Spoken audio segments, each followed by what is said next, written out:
Этим словом «предатель» его называли не раз, как и всех героев Второй мировой войны – крымских татар. Депортация 1944 года заклеймила всех.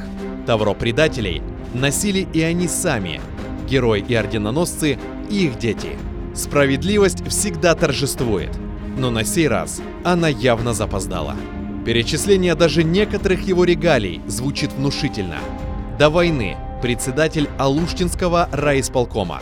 Во время войны один из руководителей партизанского движения в Крыму. После войны активный участник крымско-татарского национального движения. Измаил Хайрулаев. Вехи и события. Смотрите в воскресенье в 18:00 в программе «Тарих Садасы» с Гульнарой Бекировой на телеканале АТР.